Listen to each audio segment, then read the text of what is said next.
be honest, I got into it because I was disappointed with where it is right now. Totally. Love it. Yeah. All right, we're gonna go ahead and get started. It looks like plenty of people are on the call. Good morning and welcome to our second coffee talk of the semester. I'm Madison Sutton, for those of you that I haven't met in person. Glad you're here. Good morning. Last week we hosted some check-in meetings with our venture interns, and just to get a sense of what students are working on, how things are going. We're in week, I think we're in week 5 or 6 now of the Venture Intern Program. And it turns out a lot of students are working on projects related to social media marketing, website creation, content creation.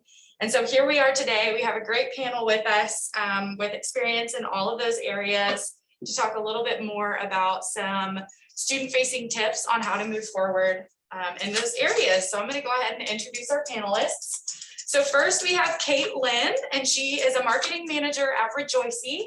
She is also a former VIP intern, and she's about a year out of the VIP program. Thanks for being here, Kate. Next we have Carrie Humphrey. She's our Director of Marketing and Creative Services at the Office of Entrepreneurship and Innovation. Thanks for being here, Carrie. And then finally, we have Brandon Howard, who is our Communications and Social Media Specialist at the OEI. So thank you guys so much for being here. We really appreciate you taking the time to give some insight to our students. Audience, if you do have questions, feel free to drop them in the chat, or you can wait until the very end. We'll have a portion of audience Q&A at the end. So if you have questions, have them ready. I'd like to get started with some questions around social media. And so this is open to any panelist that wants to answer it. How would you determine what social media platforms to use as a startup or a small venture?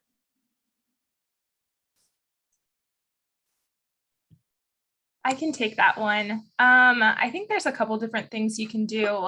First, once you determine your target customer, you can look at their demographics. So if they're younger, maybe TikTok would be a great channel. There's a lot of resources and stuff on the internet about what, like, the demographics of the different social media channels. And then also, I think testing. We started out on a lot and then kind of honed in and started really putting our effort into Instagram. Hey, Kate's right on, but Kate, yeah, don't be afraid to consolidate. We definitely consolidated all our social media channels down. I think it's really helped our stress levels and our messaging. So.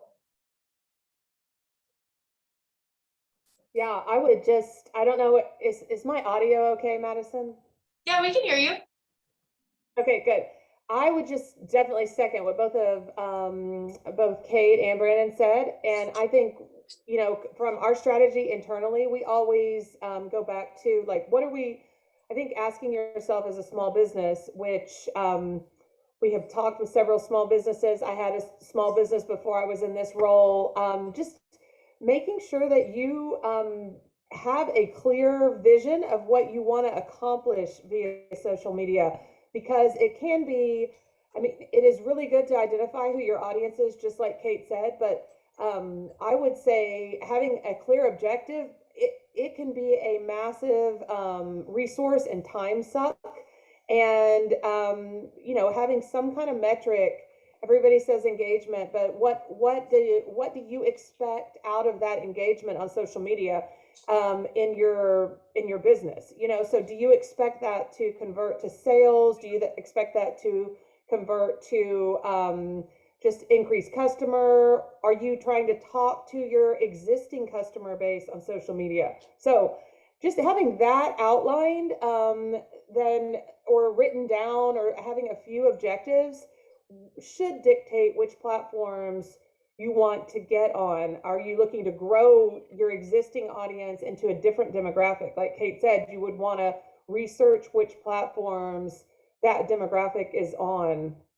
But yeah, I think sometimes we spend a lot of time just wanting a presence on social media and not really knowing, especially from a business perspective, what we expect to get out and what impact we expect that to have on our business. And can I jump in? Yeah, sure. Okay. Yeah. So I think I would echo both the comments from before, and just trying to figure out where your customers are. You want to be most effective in every dollar that you spend, maximum bang for the buck. And we are not far along in that process. We are, and through the program, the VIP intern program, we just have been lucky enough to get interns who would come and do the grunt work in terms of figuring out where our customers are. Like for example, for us, social media is good, but not all social media fits the bill, because our average customer is 50 plus, white male. So that means I won't see them on TikTok. But because they are truck drivers, in addition to social media,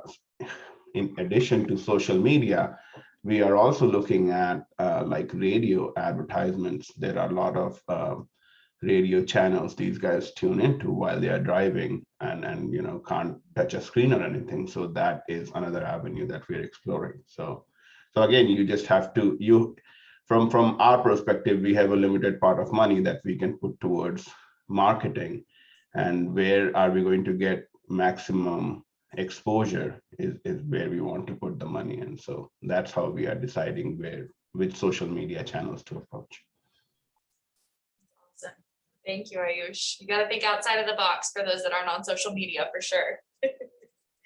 So my next question for you guys, I know a lot of students want to make a big impact on the startup that they're working on, and that can be hard to do in 12 weeks. As far as social media goes, do you have tips for an intern to contribute to a more long-term strategy when it comes to social media, rather than just creating content that's going to be posted and fade away quickly?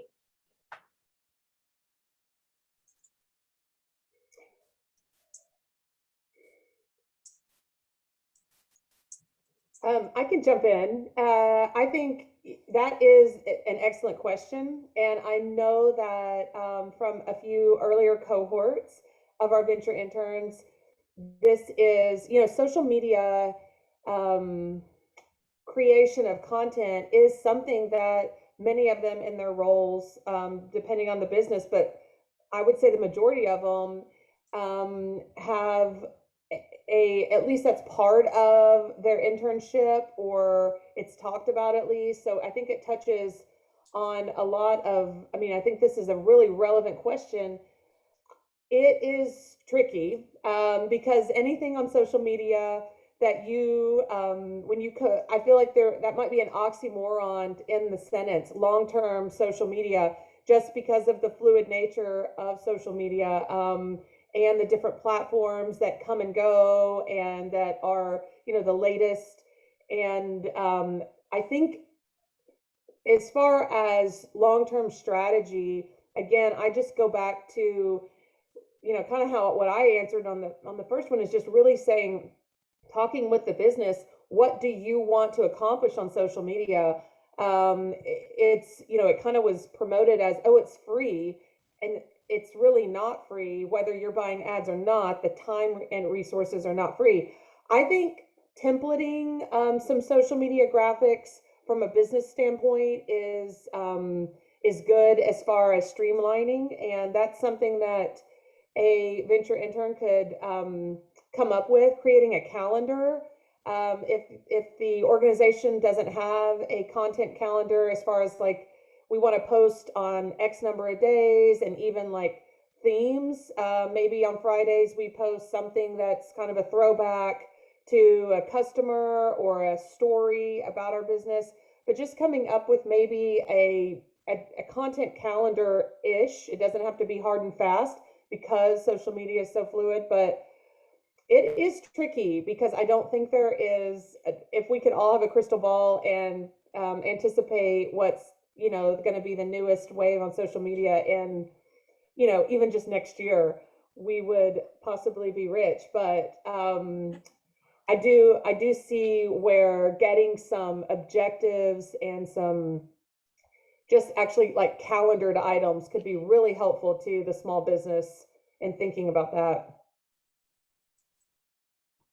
Yeah, and I can add to that.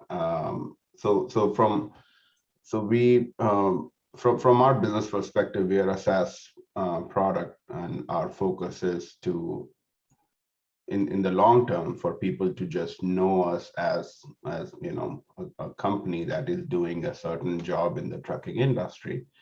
And I've spent considerable amount of time just talking to people who are experts in social media, trying to figure out how they look at things. And again, understanding, and I think like what Carrie said, social media is so fluid, the platforms are fluid, the way people consume content is fluid, that if you build a strategy that is independent of the platform and is more focused on the consumer and how they interact with social media, that is, and that should be, from our perspective, our long-term strategy. And when we are looking at that, we are seeing that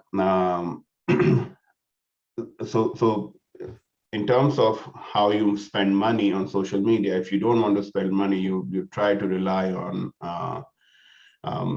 organic growth, where you put out articles and they gradually gain traction around on multiple platforms, and then that encourage people to come to your website and sign up. So that is what everyone wants, but usually that's not how it goes. And people are sold these ads that you can buy, and your ad will be on top. But if I know myself personally, I would just the top ads I would just skip, because they kind of look different than the real content, and then I would just quickly go down. So from what I've talked and understood from experts who do social media, they say that the paid content gives you a temporary bump in your visibility, but it goes down. So the goal is to do organic and use these paid ads as temporary bumps to kind of increase your visibility over time.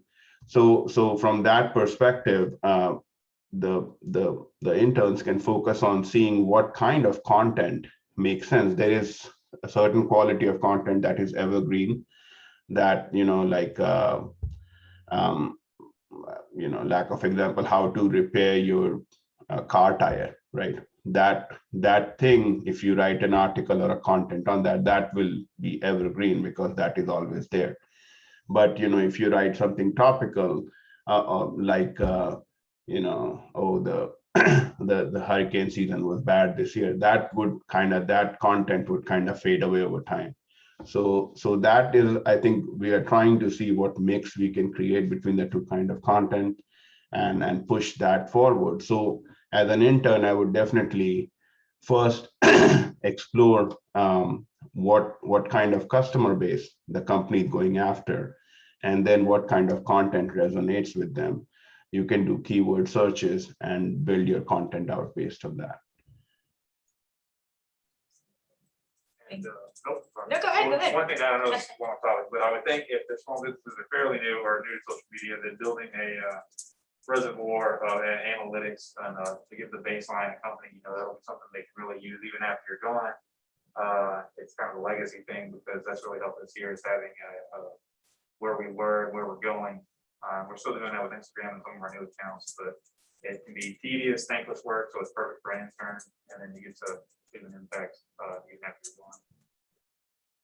I would, that was all great advice. I would also add to really challenge you to think about how, when you're creating a piece of content, how can you repurpose this? So if it's maybe a graphic that has 4 different like swipe throughs on Instagram, could that be repurposed into a blog post? Could it become video content down the road? Really think about that when you're making content too. Excellent advice. Thank you, Kate. Brandon, I'd love to pick your brain a little bit more. You mentioned analytics. As a student is diving into social media analytics, what should they be looking for? I think it's just personal stuff. Some of this is not quite related, because we're not looking for customers or sales, but I like in terms of engagement, reach and impressions. Reach is the unique visitors seeing your posts, and impressions is how many times it's seen. We can't be sure every time there's a direct translation, but I think as that's grown here at OEI, we've seen more engagement in terms of students coming in for workshops and coming to the hub, and signing up for our programs. I would hope that that's similar for sales and customer discovery if you're having a business, but I'm not sure that totally translates. I mean, our goal is to draw students in and get them engaged in the program, whether that's signing up for it or attending our workshops or benefiting from the entrepreneurial aspects of our staff. So those are the two things we look for, and I think we've been successful in expanding those over the past year, but I'm not sure if they could apply to sales, but hopefully somebody else can find out. Those are the two things I look for: engagement, in terms of engagement, impressions, and reach. So you want to have more unique visitors seeing your stuff and more people overall seeing your posts. Thanks, Brandon. And then my last question, as far as social media goes for everyone, what kind of recommendations do you have for specific tools around content development and analytics? So are you a Canva person? Are you sworn to use Adobe for the rest of your life? What do you feel about Google Analytics? Tell me more. I'll start, I guess, since Canva, we've started using that at the World Trade Center, where I also spent some time, and it's like a godsend. It's really good for people who don't know anything about design, but can fake it and impress their company. I would encourage that. And it's really user-friendly, and you can print the document fairly easily in JPEG, PDF formats, edit it extremely easily, I think better than Adobe. And it's got some tools that are, well, I have a pro account, so, but it's got some tools that you can upload images that belong to you pretty much on the fly, save them, print them. I'll be a spokesman for Canva. Sounds like you need a deal with them. I do, yeah. But for us, we have put Jack on learning how to use Wix. So Wix, our landing page will be on Wix, and he's kind of using the tools that the software platform provides to build our website. So he's really in the deep end there. And then on top of that, we are using Google Analytics, and they provide these tags. So we are just embedding it everywhere in our website and in our product, so that we know how the customer journey from creating an account to all the way to executing a transaction on our platform. So it's certainly, those are free tools that we have, and we are definitely utilizing it to the max. Yeah, I would say we've had within the office, we have had several student workers who have supported both like Brandon and I and the entire office in creating some content. And I always start off, if it depends on kind of like your base level of experience and where you want to go as a venture intern or as a student. If you want to learn and you are really interested in design, obviously, I think Canva is a great starting point. There's a lot of tools in Canva that once you feel confident to get into Adobe products like Illustrator or Photoshop or InDesign, you will understand what some of those base tools, because Canva has them. Obviously, there's so much more you can do in Illustrator and the Adobe products, but the learning curve is really is pretty steep. So I think Canva, I would definitely say, yeah, Canva is a great, inexpensive tool. You can create some graphics that are pretty clean. They have great templates. Adobe also has their answer to Canva, which I know some students have Adobe, some businesses have Adobe. Students can actually get the whole Adobe suite for $40 while they're a student, which is an incredible deal. They should take advantage of that if they can. And maybe the businesses they're interning with want to pay them the $40 to do it. I don't know how that would work, but Adobe has a web-based similar to Canva, and it's called Spark. And there is some limits to it, but there's some great stuff it does. It even can do a pretty seamless video content creator, and you can put, so I mean, there is value there. I go to all three. I use a lot of Adobe Illustrator and InDesign, but I also quickly, when I want to get something done really fast, can go into Spark or Canva. They all kind of have their value. I would also just, as far as tools, I think underutilized there are some tools that are underutilized, but I know I didn't want to get off the social media topic without bringing up podcasts for some of the audiences we have in some of these small businesses. I know for maybe the student body, that's not the best outlet to reach all students, although some of them are starting to listen to podcasts way more. But there is, I think, advertising media and even getting some influencers on podcasts, especially if your audience is 50 and older. I think you might be surprised at that reach. And that's why I think we can create content, and we also, if you're buying ads, you could actually look at who are some big influencers in your market and spend possibly less or similar amounts of money, even just sending them free products and having them talk about it on their podcast or on their social media outlet. So I think using influencers is something that sometimes I know some people are really focused on it, but sometimes it seems like a hard thing to do. But I listen to a lot of podcasts, and there is a lot of product promotion done on that. And I think that's kind of maybe an underutilized one, especially small businesses, but just throwing that out there. And just to re-emphasize the low-cost software that is available to university students, that, trust me, you will never find after leaving your university. So if you can get hands on those software and get some experience with that, that would be the easiest way to do it. Adobe at $40 for the year is just, ridiculous. When you come outside the university, you have to sell your kidneys to get Adobe, which and then other piece is I am biased because I'm in the software industry, but I would definitely tell all the young students who are coming out of the university to take a basic HTML CSS course. It's a 5-hour course online on YouTube. You can take it, just spend 5 hours, and then you can start creating your own websites.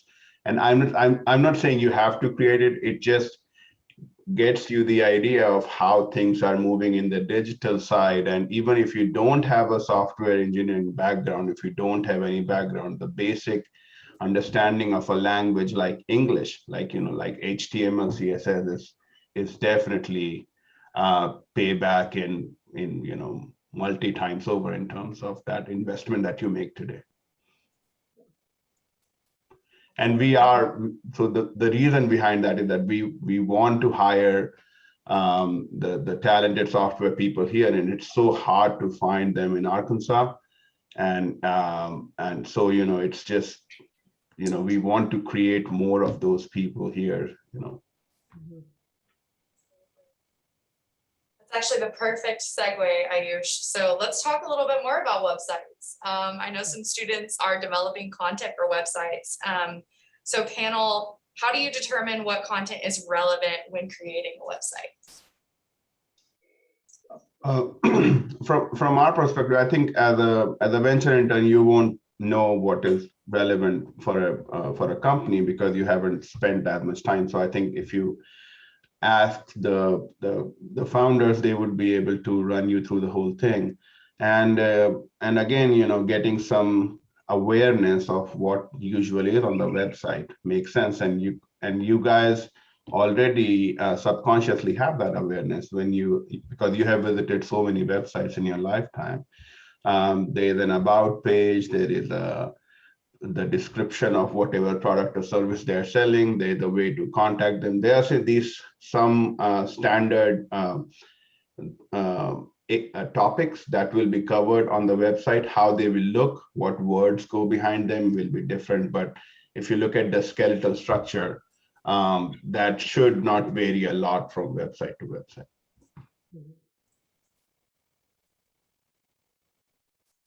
Yeah, I would second that. I spend a lot of my time.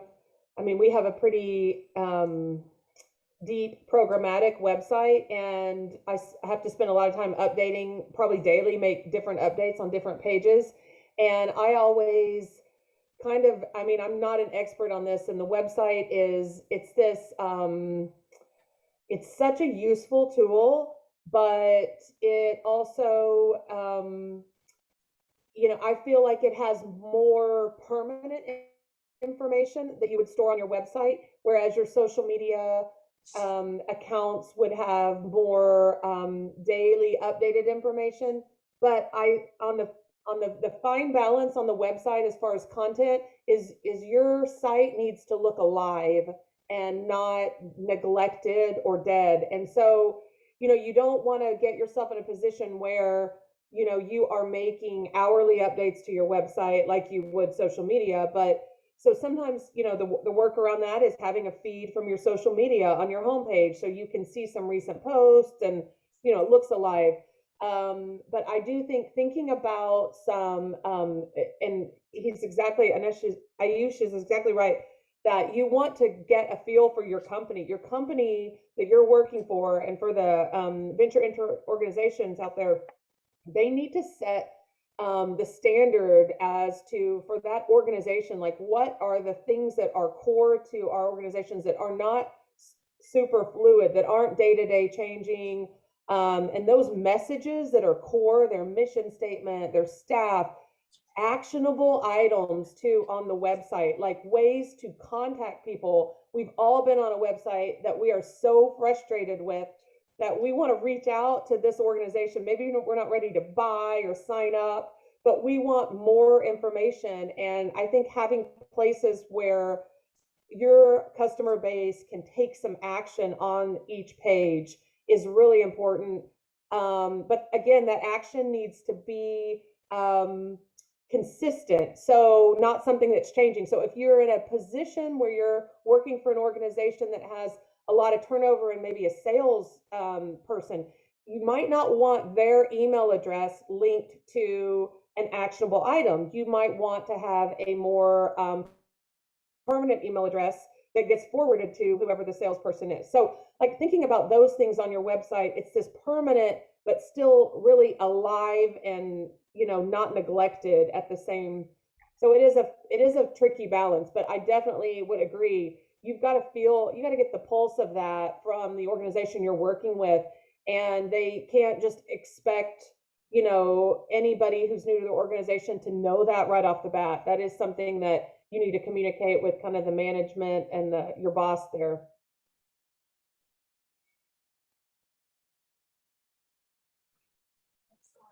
And Kate, you were involved in the development of Rejoicey's website, correct? Would you mind speaking a little bit to what your experience looked like or has looked like as you're developing that content? Yeah, sure. I have helped a bit with like the copy.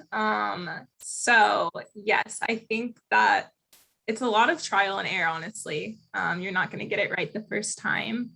A big challenge for us is that we're talking to both shop owners as well as like the Northwest Arkansas community and shoppers. And so I think a big learning there was talking to them in separate messages. Don't talk to everyone at once.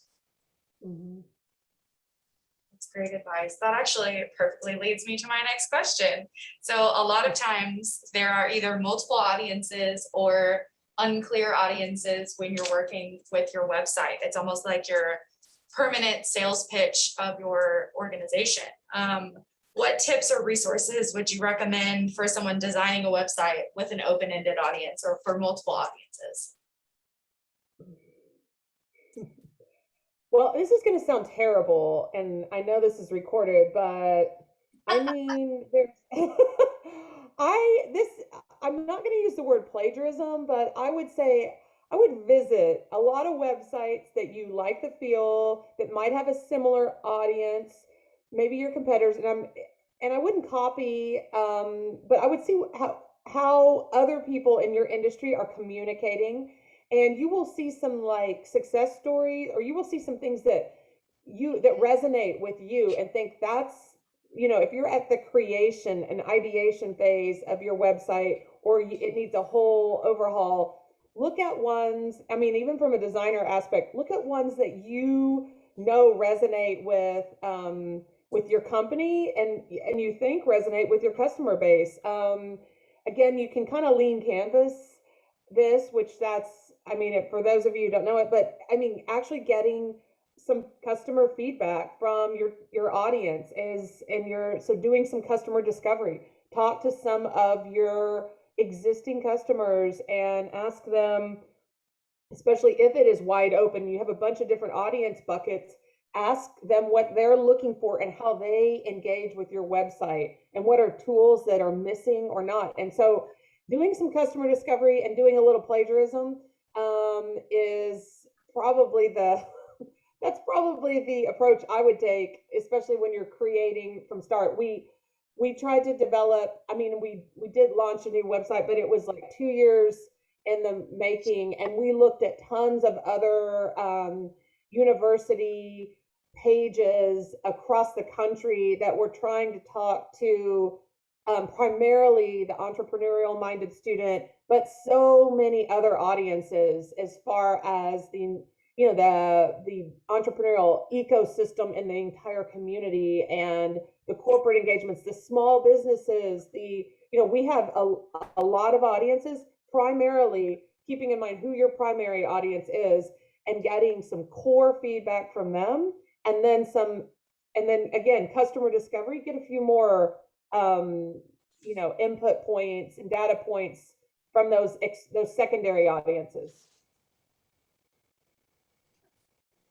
And I feel like I personally feel no shame in looking at what other people are doing in the industry, and yes, it may borderline plagiarism, but I feel like you need ideas of what your customers listen to, how they talk to, and if you don't have the money and the resources to commission a full-on survey of your customers, then you use the research that your competition has already done. And they, if you are trying to get into a food delivery service, right? So when you're trying to get into that, and then you look at DoorDash and you are like, okay, DoorDash is using these kind of words. So they have done the research on that part, and they know what resonates, what kind of graphics resonate with their customers. And you will see, how they adjust their message based on the demographic. And if you start seeing these things, those give you an idea of how you can present the case. You want to, as a company, you want to present yourself as an alternative or a better solution. So until you find where the gaps are in the existing solution, you won't be able to. So that's where, I personally feel no shame in going around and digging. So I just dropped a link in the chat to what's called Answer the Public, which is essentially a Google scrape tool that can basically, based on one key seed search, determine a variety of factors. Basically, you can say, like, if I'm trying to sell tomatoes, you can search like tomatoes near me, and Answer the Public is going to go find the 90 to 100 other search queries that are close and then group them by topic. And so if you're trying to figure out what questions are being answered, or rather being asked, you can then go find out what things are most important, what most relevant, if you have a unique answer to those things. And so that's a great place to start when you're thinking about either social content or especially your website content. Excellent. Thanks for dropping that in the chat, Christopher. And that is perfect. Also leads me into my next question. What other resources do you recommend for additional trainings, more information on these topics, useful tools? What kind of things do you want to share with the group? I can jump in real quick. Building a Story brand by Donald Miller has helped us a lot with our website. And then for some more like digital marketing or social media type stuff, HubSpot Academy has some really great courses that you can take for free and get a certification in. Definitely recommend the content marketing one and the digital marketing course. And on the technical side, if any venture intern is helping with data analytics, I would definitely recommend spending some time learning Excel and Visual Basic that just helps you write macros in there, and that tool alone can help you sail through your life 40 years if you know Excel alone. So I would definitely recommend knowing that, because if you can take that pain away from the founders who are trying to do other things, that will be really helpful.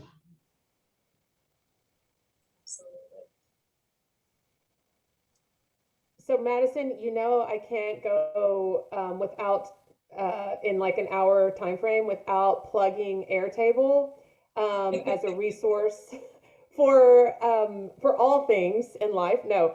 So Airtable, we have actually used Airtable is a great resource you could look into. There's a free version, and it allows you to do a lot of just management office wise. You can create forms and surveys and get feedback, but you can also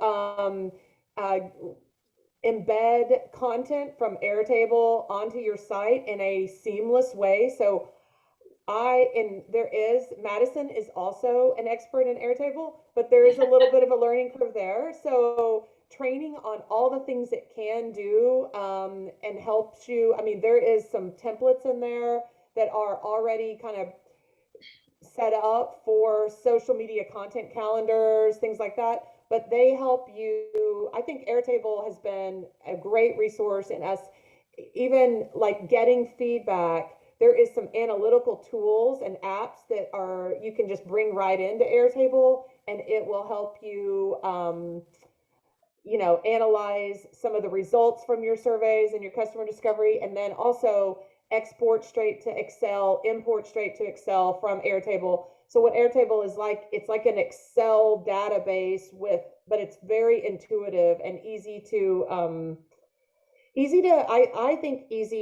help keep up-to-date content on your website and also keep you organized. So that's a great resource that I think maybe everybody knows about, but our team just kind of caught on to it a little bit over a year ago, and we love it and use it daily. So I would second that. Yeah, I was a little overwhelmed just because I had only known simple content management systems prior to that, and Airtable had a lot of tools. I think Carrie mentioned most of the good ones. There's also a forum that we use a lot to get feedback and get links sent directly to us when we have requests for media promotion. But I definitely check it every day now. It's part of my daily routine, and I think it's really easy to see what you have in front of you visually and navigate, and then pull graphics or content out onto your website, like Craig said, or social media. It's just like you said. I'm a big believer too, and I would encourage people to adopt it. Sounds like we need another sponsorship with Airtable for this office. I know. Yeah. Awesome. So my final question before I open it up to Q&A with the audience is for Kate. So Kate, for someone who's been out of the Venture Intern Program for a year now, and you're working for the company that you interned with through the program, what advice do you have to current VIP interns? Yeah, I would say there's a couple things that are huge. The first is take initiative. I think a common problem in startups is that there's often so much to do that it makes it challenging to delegate. So if you can kind of be able to see something that needs to be done and just do it, I think that's a huge help. And then I would also add that attitude really is everything.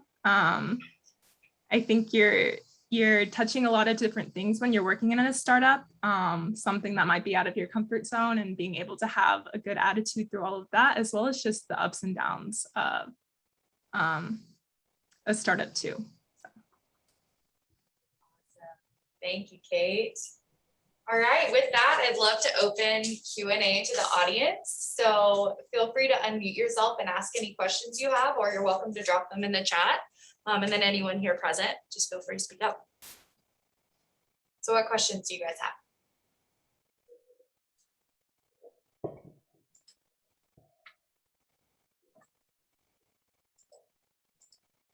Jack, I know you're working on a website. Do you have any Yes. questions? Well, I got my boss in the room as well. Is everyone able to hear me okay? Yes, okay. So right now, we can't really put too much content on the website, so it has to be very lean. So we're kind of consolidating most of our information on the landing page. And I'm just wondering if you'll have any tips for kind of working around that and maybe how to make it easily digestible for both websites and mobile.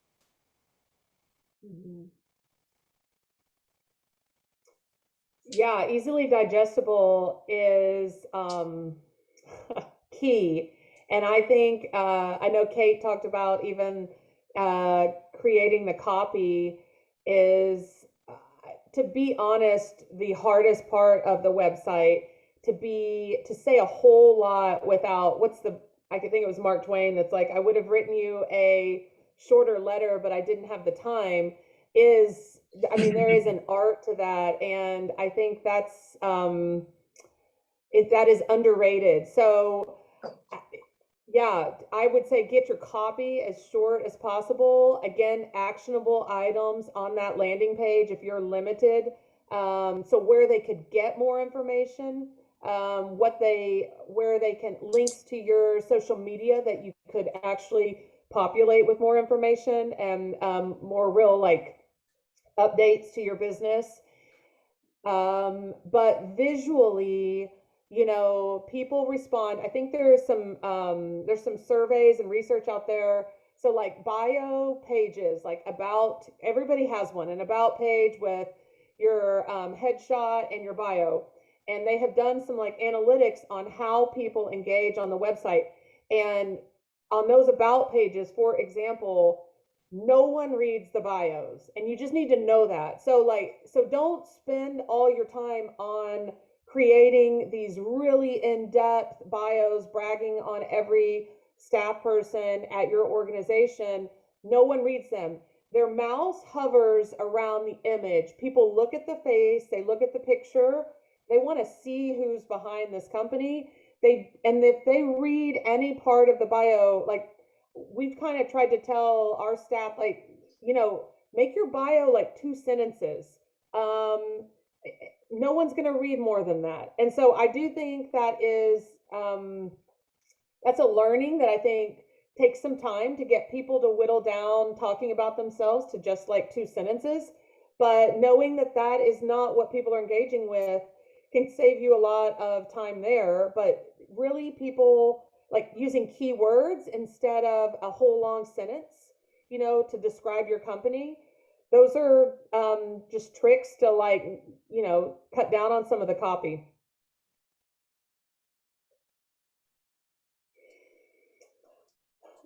Appreciate I don't it. have a whole lot else. Yeah, I'll think of another question. Yeah. Thanks, Carrie. All right, any other questions from the audience that we can answer for you?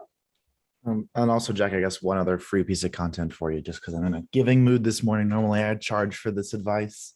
An FAQ, if you don't already have one, is the freest piece of content that search engines absolutely love and adore. And so you can probably just go work with Ayush and just tell him every problem a client has ever encountered. And you basically just go create a list of friendly answers, and that page can grow over time as you find more things. It'll also eventually save you a bunch of painful calls when someone goes, how does this work? Why does this do blank? You can begin to have those things. That's a great little piece of free content that's easy to maintain and doesn't ever grow old most of the time, unless your product is rapidly evolving, in which case maybe don't do the FAQ yet. Absolutely love that. I have been looking at the FAQ on Convoy's website, stealing a lot of stuff from Convoy's website.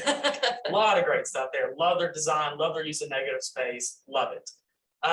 Right now, we are in kind of a situation where we don't really want to reveal too much information about the product. So we're kind of being a little bit reserved, sticking to mainly the benefits of the product, the value proposals.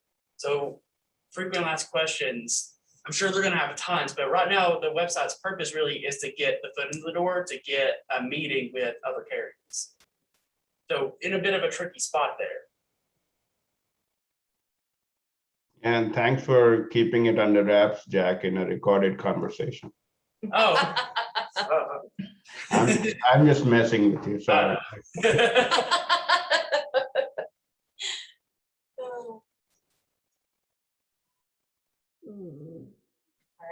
Did you have another question in regards to that, or is that kind of your ask? So many questions. Give me a second. to think about what I Okay, wanna say. sure. Well, I guess if I can just talk about what I have as an idea right now. So Daniel Yoon is working with us and he is mostly designing the website. I'm learning how to work with Wix, but there's some kind of unclarity of like what exactly I will be doing. Like right now I'm working on copy, getting that done. I'd love to start talking with him about design. I've been trying to arrange a meeting with him to kind of figure out the best way to show the information. Right now, it's value propositions with one sentence, kind of medium length sentence, and then bullet points. That's what we have as content right now. And so for the landing page, I'm thinking about having these value propositions with that one sentence and maybe like a collapsible way to like drop down those bullet points so they can click to open up more information, but then also can click to close it. And I'm trying to think of ways just to make it everything kind of slim. So it can still be scrollable through, you click on what information you are interested in, but you're not like given this giant list of things to look at. So that's kind of what I'm working on right now. And I'm talking to Dim, and I hope to be talking to Daniel soon about that. But that's kind of where we are right now. And I'd love any feedback y'all have on that. Jack, I just dropped a link in the chat for you from a really great SaaS platform in the e-commerce space that I think you will find a kindred spirit in, that they are a very lean website. Packview is a multi-billion-dollar company at this point, and that website is still extremely lean in terms of the content they offer. And so take a quick peruse through that. I think you'll find that they do a great job of answering all the questions that they have to answer, but realistically, like putting very little actual content on their website. I appreciate that. Thank you.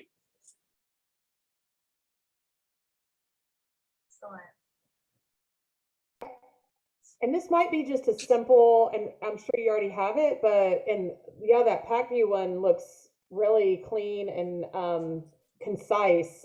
So yeah, the plagiarism is always a good route to go. But I think especially if you're rolling out information, and you probably are doing this, and I was looking at Packview, like I'm guessing their request to demo button is going to essentially, you know, getting in contact with the company, or even like, you know, in your experience or in your situation, maybe it's like, you know, get updates, some way to actually keep the, I mean, they can always follow you from your social media accounts, but there are like a lot of business to business. I don't know what your model is, if it's business to business or business to customer, but B2B type companies, I mean, collecting, and I know it's old school, but getting an email list, especially if you are selling to another business, is really, I mean, it's one way. I know a lot of people think that no one checks their emails, but to be honest, our number one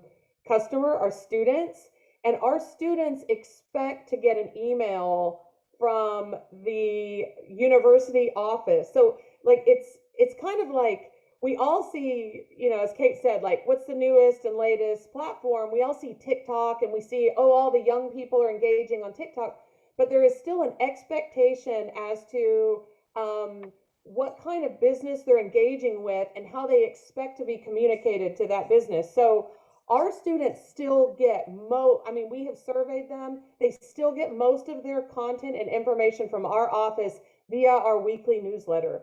And I know that seems really old school, but I wouldn't just like toss that to the side. So having something on a lean page that you're rolling out a product and you're kind of keeping it under wraps, like, do you want, you know, where they can sign up to be alerted when you do announce your product, or when you do roll out, or you're available to, you know, to purchase, etc.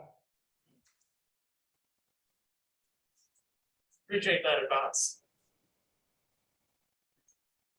Scary. All right. Do we have any more questions before we wrap things up? Like, I can throw a random one out. I'm just curious. So and even though I'm getting older, but I'm just curious. So the new platforms right now, the newest one is TikTok, or is there anything else that is new that came out? I'm just asking the young people in the crowd. TikTok's the newest. Okay. It's the big one. Okay. And does everyone use it, and how do you use it? I don't use it, but do you remember Vine? Kind of like that's how I don't really use it, but that's what it kind of is. It's these short clips, video clips where people just kind of get to share content and also revise other people's content. So everyone's adding, everyone's communicating. It's very quick, short, engaging. You just keep swapping through and seeing little videos, whether they're funny or sad or any sort of relevance. So it's like Twitter? No. I'll show you later, Ayush. Okay, I will figure it out. Thanks. Yeah, in the sense that you don't engage with things, you engage with things on TikTok, but what it does is it just shows you videos. You just scroll and it'll always randomly grab something. So you never opt into the content you receive on TikTok. They're basically saying, oh, he watched this video for 6 seconds, he liked it. Oh, he swiped away immediately, he didn't like this one.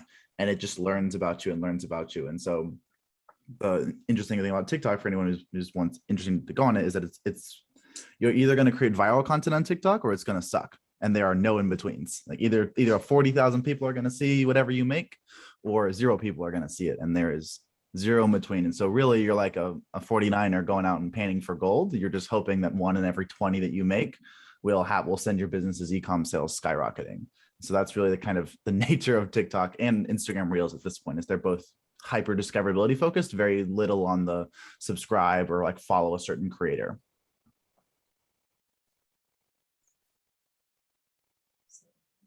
TikTok is quite the beast. Thanks for that. I've learned so much today. Thank you for that.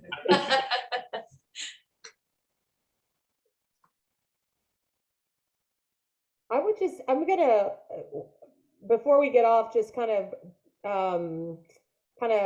adding to what Christopher just shared.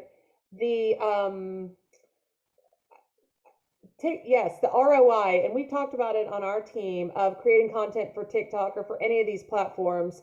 It is, I love that. Like, yeah, you're panning for gold, and it could land and it might not. And I do think we did some research on, our audience being, 17 to 25-year-olds and this generation and their values, et cetera. And so, again, going back to what you want to accomplish with your TikTok or with your social media campaign, and realizing that your audience, our audience being that young segment generation, the way they interact with brands or commercials or whatnot is completely different than from a marketing standpoint, how maybe an old person like me, mid-40s, would interact. So their trust level of commercials and businesses, so you've got to keep that in mind. It's really low. They trust peer-to-peer. They don't trust experts. They don't trust politicians. They do not trust people in ties that are speaking, so if you're going to get an engagement, and I did see somebody put about attention span, yes, so they will pay attention to a brand ambassador that is their peer way more than, you making a TikTok video, not you, but I mean like myself making a TikTok video about something we're trying to get a student to engage in or to know about. So I think understanding those platforms and understanding your audience is key, because, you could spend a lot of time creating a certain kind of content that, like, Chris said, they're just going to swipe through and the AI is going to is going to stop showing them that content. So anyway, it's tricky. All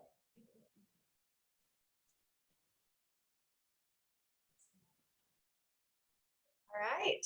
Well, thank you so much for everyone, for being here, everyone, especially our panelists. Thank you, Gary, Kate, and Brandon, for being here today. We will, as this recorded session is being recorded to our cloud, we'll upload it and have it on our YouTube pretty soon. So anyone that missed it can tune in, but we'll give you a minute back, and happy Friday. Thanks so much for being here, everybody. Thank you all so much. Bye. Thanks, everyone. Bye.